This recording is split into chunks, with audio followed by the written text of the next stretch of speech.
ওই মুক্তিযোদ্ধা এবং মুক্তিযোদ্ধা পরিবার বা মুক্তিযোদ্ধার দিকে তাদের বেশি মানে একটা ক্ষোভ।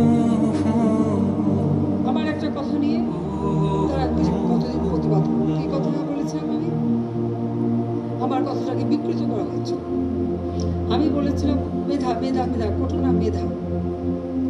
তো কোটা আমাদের নারীর কোটা, প্রতিবন্ধীদের কোটা, নৃগোষ্ঠীর কোটা, প্রত্যেক জেলার কোটা, মুক্তিযোদ্ধা পরিবারের কোটা, সেগুলো তো আমি বাতিলও করে দিয়েছি।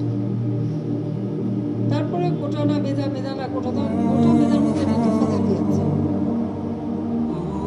এখানে মেধাই তো হয়। প্রথমে প্রিলিমিনারিতে তাদেরকে পরীক্ষা নেওয়া হয়, এরপর লিখিত পরীক্ষা হয়। লিখিত পরীক্ষা পাশ করলে তখন তাদের ভাইবা নেওয়া হয়। ভাইবা নেওয়ার পরে তারপর যখন পদায়ন করা হয় তখন যারা মেধাবী তারাই পায়, আর অবশ্যই এই কোটাগুলি ভাগ করে দেওয়া হয়। তাহলে যারা পরীক্ষা দিয়ে মেধাবী তারাই তো পাচ্ছে।